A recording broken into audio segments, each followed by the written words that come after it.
जी इस वक्त हम तैर पान शॉप पर आए हैं जहाँ पे जनाब उन्होंने दूसरी शॉप का ओपनिंग कर दी है साहा बाजार मस्जिद के बिल्कुल सामने जनाब।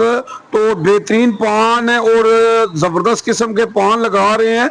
आज हमने इनसे पूछना है कि जनाब कि महंगाई इतनी है, कोई डिस्काउंट भी लाया जो कोई नहीं? भाई डिस्काउंट जैसे आप बोलेंगे वैसे इंशाल्लाह कर नहीं देंगे। नहीं, डिस्काउंट तो होना चाहिए ना, कोई डिस्काउंट लाओ ना। आप आए हैं ना, हमारे लिए काबिल फख्र है। जो बंदा आपका नाम जैसे आप चाहें कर दें, आपका नाम लेके जो बंदा आएगा उसको जिस तरह का कहेगा डिस्काउंट दे देंगे। मैं फिर कह दें फिर वही होएगा जी। जैसे आप कहेंगे वैसे ही होगा लो इंशाल्लाह। जी ताहिर साहब ने जनाब सानू इज्जत दी, अल्लाह इन्हां दी इज्जत च इजाफा करे।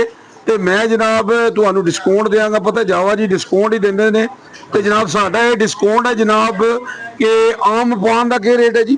आम पान है जो मीठा है वो 100 का और 80 का सेल कर रहे हैं। ठीक है ठीक है। लो जी ताहिर साहब हूँ तुसा कहना लो जी 50 रुपए का पान कर दिता है जनाब। हो गया है जी। 50 का। जो जावा जी का नाम लवे आके तुसा उन्हें 50 रुपए का नाम देना है। पान जी असि वीडियो उन्होंने देख के आए। ये पान हाँ जनाब जी। जी होगा इंशाल्लाह पूरा पान है जनाब।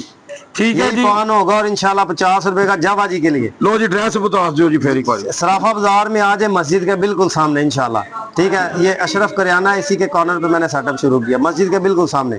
तो जावा जी के लिए जो है ना ये ऑफर लगाई है इंशाल्लाह। इनके नाम पे जो बंदा आएगा फुल प्यार होगा इंशाल्लाह। लो जी जनाब हूँ तुसा आ जाओ ते पान खाओ ते मैनू भी दसना जरूर। ये ते मैं हुण पान खान लगा जे ते तुसी भी पान खाओ जी। हैं जी उर्दू ग्लोबल यूजी न्यूज़ जावा जी जेलम जेलम। डन कर दो जी।